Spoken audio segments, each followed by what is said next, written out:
सालों पहले बेल नामक जंगल में एक बहुत होशियार चूहा रहता था। जंगल का हर एक जानवर उससे ज्ञान सीखना चाहता था और उसके जैसा होशियार बनना चाहता था। जंगल के सारे जानवर चूहे को जेरी नाम से बुलाते थे। कुछ जानवर जेरी से पढ़ने के लिए भी जाते और कुछ ये सोचकर चिढ़ते थे कि इस छोटे से चूहे को इतना ज्ञान कैसे है। एक दिन जेरी के पास एक बिल्ली आई और उसने देखा कि चूहा तो काफी होशियार है। बिल्ली को ये देखकर बहुत आश्चर्य हुआ। बिल्ली का एक दोस्त था जिसका नाम सिम्बा शेर था। बिल्ली दूसरे दिन अपने दोस्त सिम्बा से मिलने जाती है।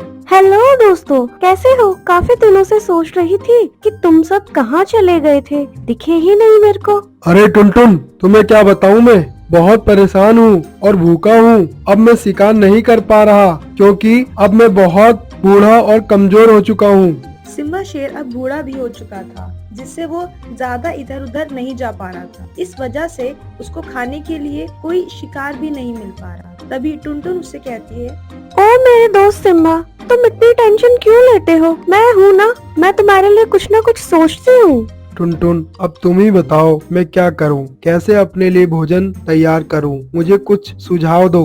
दोस्त, मेरे दिमाग में ना एक योजना आई है। अरे वाह मेरी टुनटुन, मुझे पता था तुम मेरे लिए कुछ ना कुछ जरूर सोच लोगी।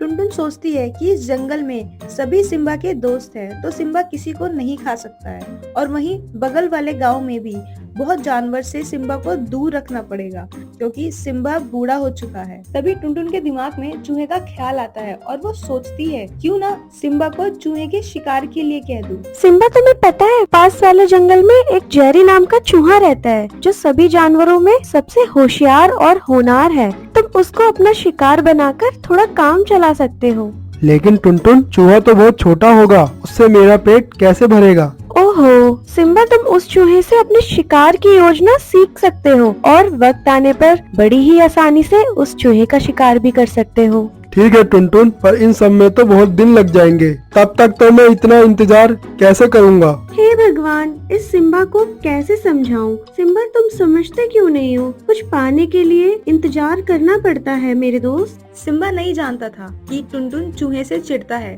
थोड़ी ही देर में सिम्बा वहाँ से चला जाता है और वहाँ पहुंचकर देखता है कि चूहे के पास तो बहुत से लोग बैठे हैं। सिम्बा सबके जाने का इंतजार करता है और जब सभी जानवर वहाँ से चले जाते हैं, सिम्बा चूहे के पास जाता है और बोलता है, हेलो जेरी बेटा, कैसे हो? क्या तुम्हारे पास बैठ सकता हूँ? काफी दिनों से तुम्हारे बारे में सुन रहा हूँ। सुना है बहुत होशियार हो। इतने छोटे होने के बाद भी तुम में इतना ज्ञान है। क्या तुम मुझे भी कुछ सिखा सकते हो?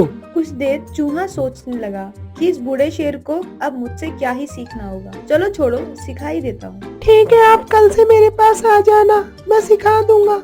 ओके जेरी, मैं कल से आता हूँ। कुछ ही दिन से रोज सिम्बा जेरी के पास पढ़ने के लिए जाने लगा और सिम्बा को धीरे धीरे सब कुछ आने लगता है और कुछ ही दिन में वो सब कुछ सीख जाता है और सोचता है अब टाइम आ गया है कि मैं जेरी को ही खा लूं। अब आप मुझसे सब सीख ही चुके हैं, मुझे इतना ही आता है। मैंने आपको बता दिया और इससे आप दूसरे लोगों की मदद कर सकते हो। शेर सिम्बा ने दहाड़ते हुए कहा, चलो फिर क्यों ना जो कुछ भी तुमने मुझे सिखाया है उसको तुम पे ही क्यों ना आजमा लूं। मुझे पता चल जाएगा कि मुझे कितना ज्ञान हुआ है तुमसे। तभी जेरी डरते हुए बोलता है, अरे अरे अरे, ये तुम क्या कह रहे हो? सिम्बा ने जेरी की एक ना सुनी और उस पे झपट पड़ा।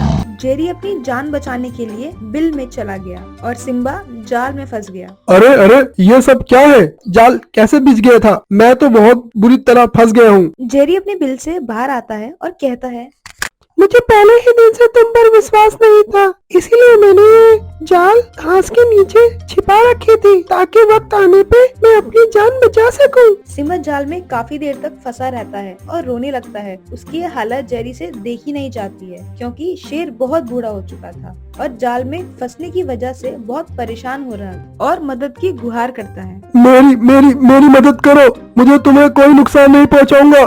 मैं टुनटुन की बातों में आ गया था, मुझे माफ कर दो।